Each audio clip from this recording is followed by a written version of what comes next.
하나님 아버지, 말씀 앞으로 나아갑니다. 말씀을 통하여서 우리의 생각이, 우리의 영혼이 새롭게 살아나는 은혜를 경험하길 원합니다. 우리의 마음을 열어주시고 말씀이 심겨지게 하시고 우리의 삶 가운데 말씀이 결실하게 하옵소서. 예수님 이름으로 기도드립니다. 아멘. 예루살렘 양문이라는 문 옆에는 베데스라는 연못이 있었습니다. 그곳에는 수많은 병자들이 늘 모여들었습니다. 오늘 말씀도 종류별로 많은 병자들이 그곳에 다 모여있음을 기록하고 있습니다. 맹인, 다리 저는 사람, 혈기 마른 사람, 몸에 고통을 안고 살아가는 많은 사람들이 그곳에 모여 있었습니다. 왜냐하면 전설에 따르면 이곳 연못에 천사가 내려와서 물을 움직이게 할 때 1등으로 이 연못에 들어가면 병이 낫는다는 전설이 있었기 때문에 그렇습니다. 그러니까 사람들이 낫기 위해서 이곳에 다 모이는 것이죠. 그리고 이곳에 다 모여서 경쟁하는 겁니다. 그 중에 38년 된 병자가 있었습니다. 여러분, 말이 38년이지요? 어마어마하게 긴 세월입니다. 38년 동안 여기에 계속 누워 있습니다. 그러니까 번번이 물에 들어가려는 시도를 했겠지만 매번 1등을 놓쳤을 겁니다. 그래서 벌써 38년이나 이 연못에 누워 있습니다. 그런데 이 사람에게 예수님이 다가오십니다. 예수님이 그를 보셨을 때에 이 사람이 여기에 오랫동안 있었던 사람이라는 것을 아셨어요. 근데 이 사람에게 예수님이 뭐라고 질문하시냐면, 여러분 이렇게 묻습니다. 네가 낫고자 하느냐? 너 낫고 싶으냐? 이렇게 물으세요. 여러분 이 질문이 어떻게 느껴지세요? 낫고 싶어서 이 연못에 왔고 나으려고 이 연못을 떠나지 않고 벌써 38년이나 이곳에 살고 있습니다. 38년 차 노숙자예요. 그런데 이 사람에게 와서 예수님이 당신 낫고 싶으세요? 이렇게 물으면 여러분 이 질문이 어떻게 느껴지겠냐는 거예요. 그럼 예수님께서 너무 당연한 질문을 하십니다. 당연히 이 사람은 낫고 싶을 거예요. 그래서 여기 왔고 지금 여기에 머물고 있습니다. 근데 여러분, 예수님께서 왜 이렇게 당연한 질문을 하셨을까요?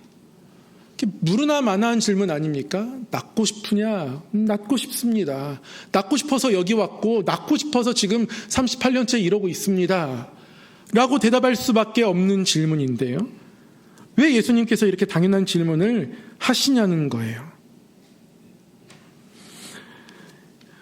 예수님께서 이 질문을 하셨을 때에 이 사람의 대답을 우리가 잘 살펴보면 예수님의 이 질문의 의도를 알 수 있습니다.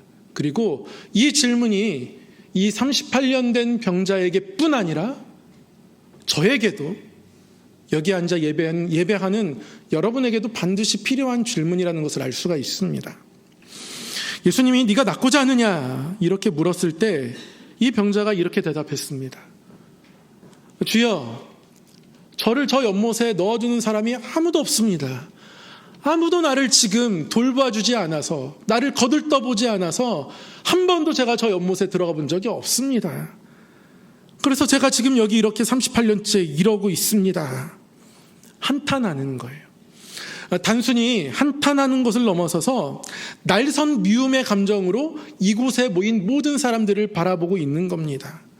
아무도 자기를 돌봐주지 않는 이곳, 사랑 없는 이곳, 나를 아무도 불쌍히 여겨주지 않고 나 홀로 여기서 외롭게 살아가고 있는 이곳. 그럼 베데스다, 이름만 생각해보면 너무 좋은 이름을 가지고 있어요. 벳 헤세드란 뜻입니다. 베데세드. 벳은 멋멋의 집이에요. 헤세드, 그런 많이 들어보셨죠? 자비, 긍휼, 그런 뜻입니다. 베데스다의 이름은 그런 뜻을 가지고 있어요. 자비의 집, 긍휼의 집. 집은 가정을 의미합니다. 우리가 가족처럼 서로를 돌봐주는 곳, 가족처럼 서로를 안아주는 곳. 이름만 보면 그렇습니다. 그런데 오늘 본문에 나타난 베데스다의 풍경, 적어도 이 38년 된 병자의 예수님의 물음에 대한 대답을 통해서 살펴보는 이곳은 전혀 그런 곳은 아닙니다. 긍휼의 이야기는 없습니다. 누가 누구를 도왔다는 이야기도 없고요. 몇 사람이 저 사람을 들어서 이렇게 날라주었대, 물에 넣어주었대, 그런 미담은 전혀 없습니다. 오직 한 가지가 이 장소를 완벽하게 점유하고 있습니다. 그 전설, 1등으로 들어가야 한다는 그 전설. 1등을 놓치면 안 돼. 가장 먼저 들어가야 해. 천사가 이불을 움직이게 할 때 1등을 놓치는 순간 지금까지의 기다림이 끝장나는 거야. 그럼 이 전설만이 이 장소를 지배하고 있습니다. 그러니까 이곳에 모여있는 모든 사람들은 다 경쟁자인 거예요. 여러분, 경쟁하는 곳에 사랑이 있을 수 있을까요? 여러분, 경쟁하는 곳에는 사랑이 없습니다. 그럼 경쟁하는 것이 우리의 삶에는 사실 굉장히 일상적인 일입니다. 여러분, 우리 다 경쟁하며 살아가지 않습니까? 배달사의 모습뿐만이 아니라 우리의 삶의 모습을 보면 다 끊임없이 경쟁이에요. 점수를 가지고 서로를 평가하며 학생 때부터 등급을 매깁니다. 그리고 그 경쟁에서 이겼을 때 칭찬받습니다. 한 등급이라도 등급이 올라야지 칭찬받는다는 말이에요. 등급을 올라온 성적표를 가지고 왔는데, 야, 너 성적 올라가면 어떻게 하니? 너 때문에 다른 애들 내려간 애들이 있을 거 아니야? 걔는 어떻게 하니? 이렇게 반응하지 않는다고요. 경쟁에서 이기는 것만 칭찬받습니다. 우리의 삶의 모습이 베데스다와 일면 매우 많이 닮아 있습니다. 우리가 지금은 경쟁을 안 하는 것 같아도요, 경쟁과 비슷한 삶의 구조 속에서 살아가요. 우리는 이제 경쟁이 끝난 것 같지만, 아무도 나를 평가하는 것 같지 않지만, 그러나 우리는 서로를 비교하면서 계속해서 끊임없이 소리 없는 경쟁을 합니다. 우리 삶에 생각보다 많은 비교가 일어나요. 그 비교가 지금은 너무나 당연한 시대가 되었고요. 비교할 수 있도록 누군가는 자신의 삶을 자랑합니다. 자랑해도 괜찮아요.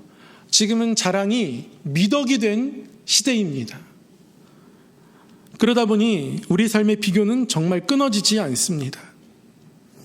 결혼을 하면 누가 더 좋은 집에 살고 있는지, 내 친구네 집의 평수가 큰지 내 평수가 큰지, 취업을 했다고 하면 어떤 직장에 취업했는지, 연봉은 누가 더 높은지, 내 친구가 높은지 내가 높은지, 옆집 권사님의 아들이 더 좋은 직장인지 내 아들의 직장이 더 좋은 직장인지 끊임없이 비교한단 말이에요.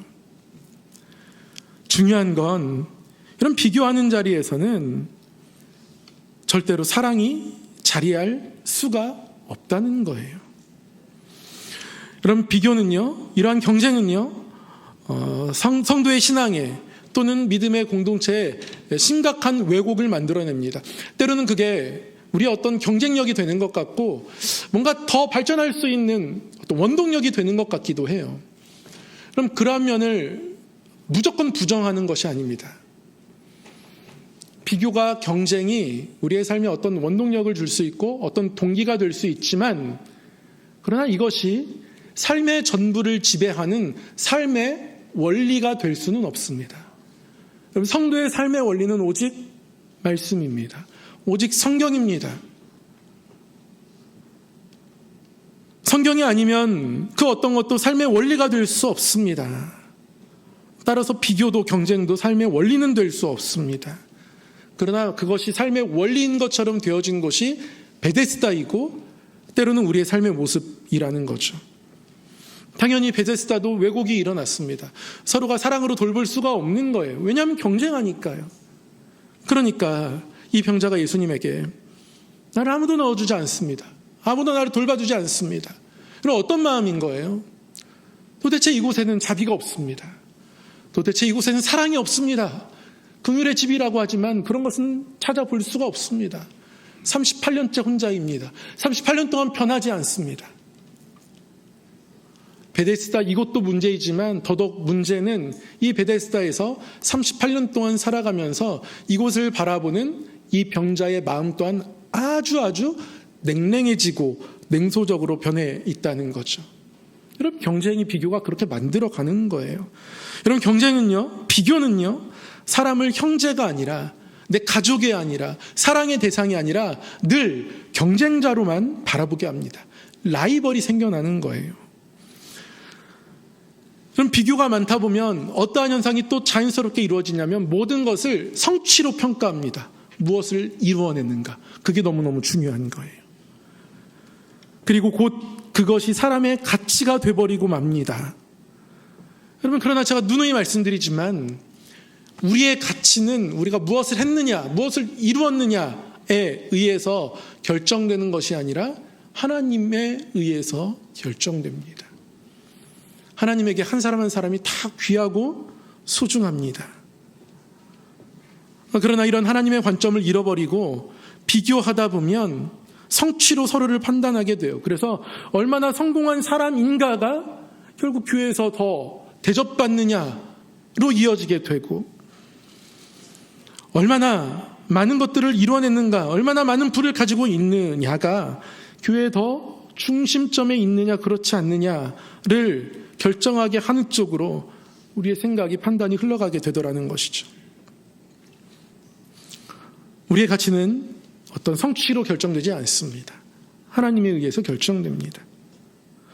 여러분, 경쟁은요, 비교는요, 쉼을 잃어버리게 합니다.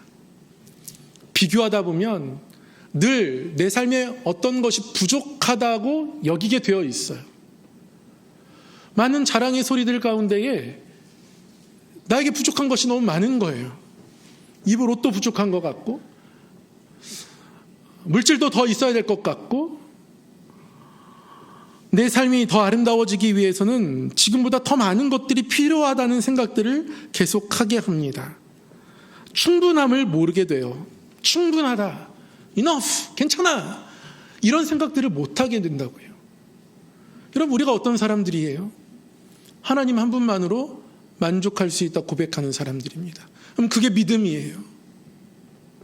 무엇이 부족할지라도 하나님으로 만족하고 하나님을 의지하면 하나님의 때에 하나님이 채우실 것이고, 우리가 어떤 일에 시종을 헤아려 알 수 없지만 하나님이 모든 것들을 때를 따라 아름답게 지으셨으니 내 인생 또한 때를 따라 아름답게 인도할 것이라고 믿는 믿음이 성도의 믿음이어야 해요. 그래서 하나님으로 말미암아 늘 충분해야 한다는 거죠. 근데 비교하다 보면 하나님 충분합니다, 감사합니다, 이런 생각 못하게 되거든요.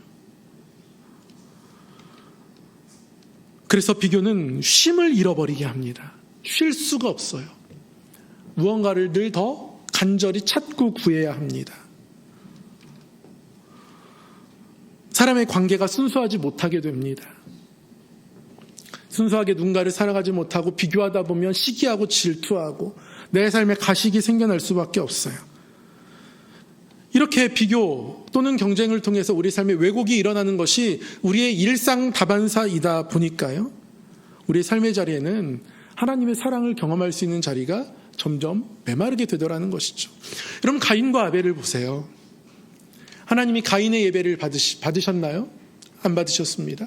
아벨의 예배는 어떻게 하셨어요? 받으셨어요. 다른 결과가 한 형제에게 나타났습니다. 근데 이때 어떤 일이 일어나요? 가인이 비교하잖아요.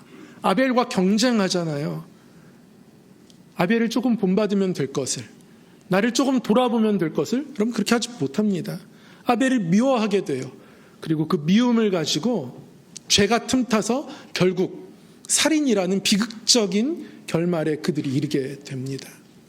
하나님이 에덴에 아름답게 지어주신 가정이었는데 그 가정에서 결국 살인이라는 비극적인 아주 아픈 일이 일어나고 맙니다.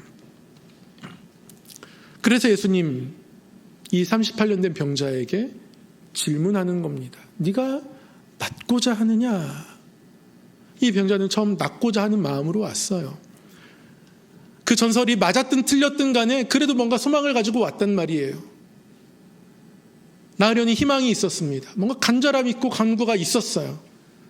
그런데 38년 동안 그가 냉소적이 되어버리고 말았습니다. 한 번도 긍휼을 거기서 경험하지 못했으니까요. 경쟁만 있고 비교만 있으니까요.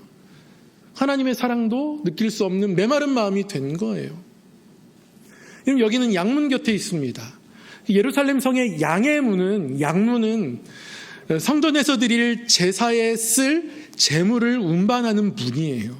그러면 그 제물들을 정결하게 씻길 때에 이 베데스다 연못에 와서 씻기거든요. 그럼 이곳에 수많은 제사장들, 레위인들이 제사를 준비하며 왔다 갔다 했을 거예요. 뭔가 양의 소리가 들립니다. 그럼 이 38년 된 병자 입장에서는 제사장이 오나 보다. 레위인이 오나 보다. 제사가 준비되나 보다. 저들 중에 한 명이라도 나를 좀 가까이 옮겨주지 않을까? 기대를 당연히 하게 되겠죠. 그런데 한 번도 이 제사장들이, 레위인들이 이 사람을 돌아보지 못했습니다. 번번이 스스로 배신감을 느꼈을 거예요. 결국 그런 환경 속에서 그는 냉소적인 사람이 되었고, 자신이 처음에 베데스다 연못에 자기가 살기 위해서 자리를 펴고 누웠는데 그 자리 속에 이제는 갇혀서 그는 소망도 없이 점점 죽어가고 있었던 겁니다. 그래서 예수님이 네가 낫고자 하느냐, 네가 지금 너의 모습에서 다시 한번 벗어나야 되지 않겠느냐, 그의 마음을 열어주시는 질문을 던지고 있는 거예요.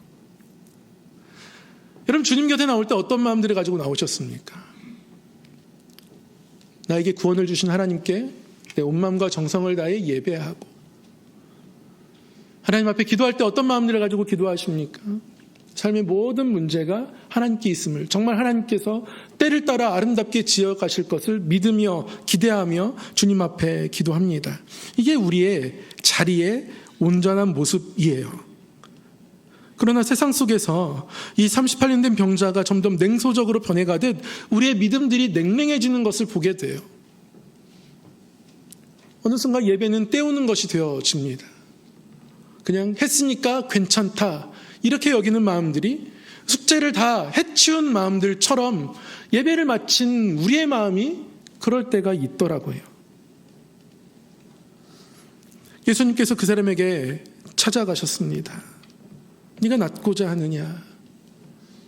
여러분, 우리의 마음들 더 주님 앞에 가까이 가고 싶고 더 주님을 사모하고 주님 뜻 안에서 살아가고 싶었던 마음들이 냉랭해졌을 때 너의 마음이 어떠하냐, 나를 향한 나의 마음, 너의 마음은 어떠했었느냐, 네가 낫고자 하느냐, 네가 믿음으로 나를 붙잡고자 하지 않았느냐, 너의 삶을 나에게 맡기지 않았느냐, 나의 구원의 십자가를 보고 주님보다 좋은 분이 없다고, 주님으로 충분하다고 그렇게 말하며 살아가던 너의 모습들과 중심이 있지 않았느냐.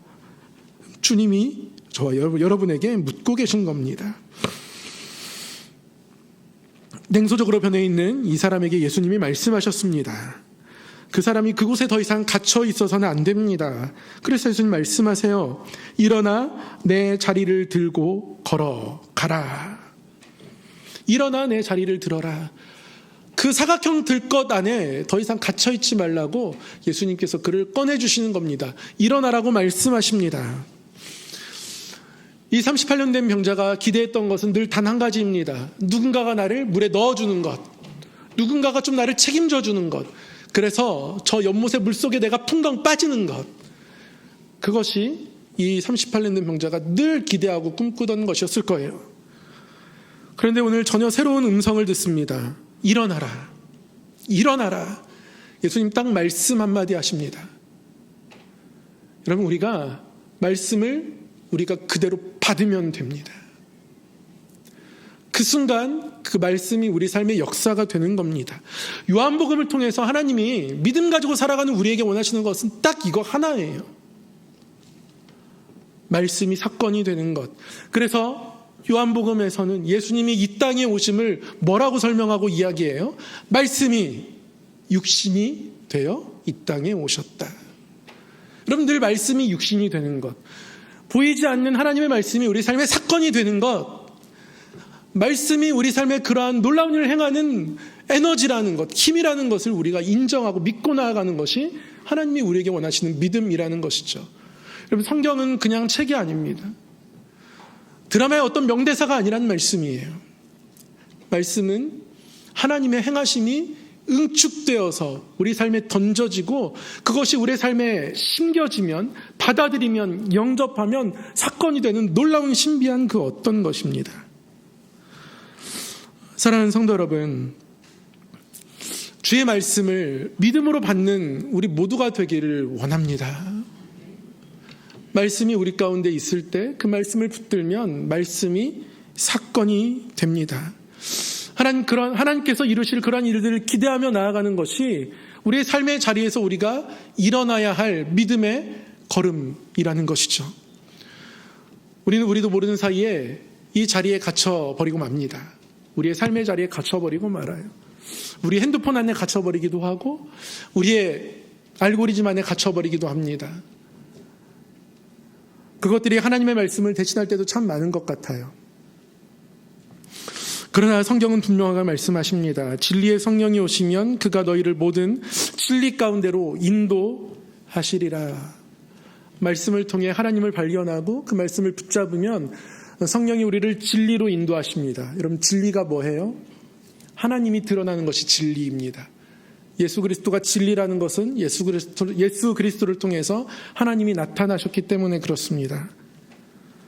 그 진리로 우리를 인도하십니다. 중요한 것은 우리가 세상의 소리에 혹은 나의 생각에 혹은 나의 의로움에 갇혀서 나만의 방을 꾸미고 그 안에서 나의 목소리의 메아리만을 들으면서 살아가는 성도가 되면 안 된다는 것이죠. 이 시대를 가리켜서 여러분 말하는 여러 설명 중에 에코 챔버라는 것이 있습니다. 에코 챔버. 방 속에 내 목소리만 메아리쳐 울려오는 거예요.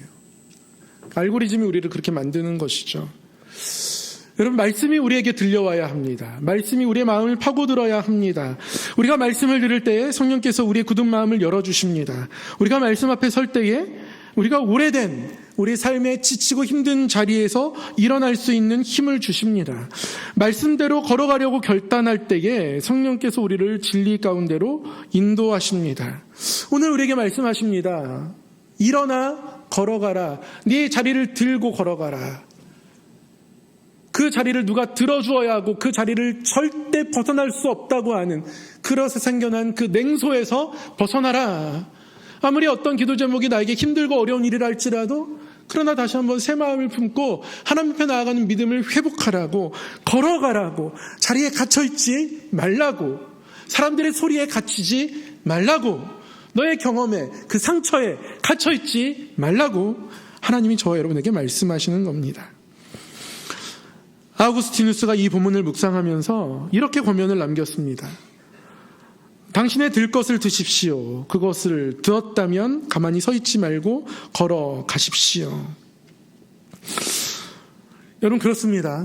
여러분, 다시 우리가 하나님을 향해서 걸어가야 합니다. 우리의 목적지는 너무나 분명해요. 하나님입니다. 말씀은 그 지도가 됩니다. 여러분, 말씀에 순종하면서 또 말씀을 의지하면서 하나님께로 나아갈 수 있는 저와 여러분 되기를 간절히 소망합니다. 베데스다에는 많은 병자가 있었습니다. 그러나 그곳의 진짜 문제는 몸에 병이 있다는 것이 아니라요, 긍휼이 사라져 있다는 것이었어요. 경쟁이 일반화되었고 비교가 일반화되었고 점점 마음이 메말라갔고 그런 메마름 가운데 자신이 메말라가고 있음을 스스로 알지 못한 채 살아가는 사람들이 거기에 있었다라는 것이죠. 여러분, 38년 된 병자 이 한 사람만 그렇게 마음이 강팍해졌겠습니까? 모두가 마찬가지입니다. 우리는 더 이상 이러한 자리에 갇혀 있지 않아야 합니다. 우리에게 오래된 아픔도 있죠. 익숙한 실패도 있습니다. 어쩔 수 없는 체념이 우리를 붙들 때도 있고요. 변하지 않는 삶의 모습과 상황도 있을 수 있습니다. 그러나 여러분, 예수 그리스도께서 우리를 자유하게 하셨습니다. 그리고 자유하게 하시는 예수님께서는 세상 끝날까지 오늘도 우리와 함께 하십니다. 베데스다 연못의 병자가 주의 말씀을 듣고 일어난 것처럼 우리도 주의 음성을 여러분 붙들어야 합니다. 붙드십시오. 일어나기로 결단하십시오. 더 하나님을 알기로, 더 하나님을 강력하게 경험하기로, 하나님 내 삶 가운데 나의 연약함을 도우시기를 작정하면서 그 하나님이 일하시는 자리를 향하여서 내 생각에 세상에 갇혀있지 말고 이것 들고 털고 일어나라고 말씀하십니다. 그럼 아멘으로 받으면 됩니다. 받고 일어나면 됩니다. 일어나서 가보겠노라 하고 가면 가지는 거예요. 그것이 믿음입니다. 오늘 이 말씀을 통해서 하나님께서 우리를 그 은혜로 초대하고 계십니다. 여러분, 그 어떤 자리보다, 상황보다 말씀이 크다는 것을 잊지 마시고 주님이 주신 자유 안에서 믿음으로 일어나서 주님을 향해 걸어가고 걸음을 옮겨가는 저와 여러분 되기를 간절히 소망합니다. 기도하겠습니다.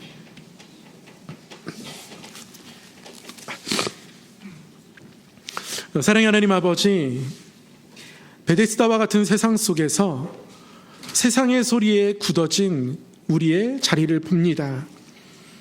상처의 자리도 있고 체념의 자리도 있고 비교의 자리도 있습니다. 그 가운데 메말라진 우리의 믿음들도 함께 바라봅니다.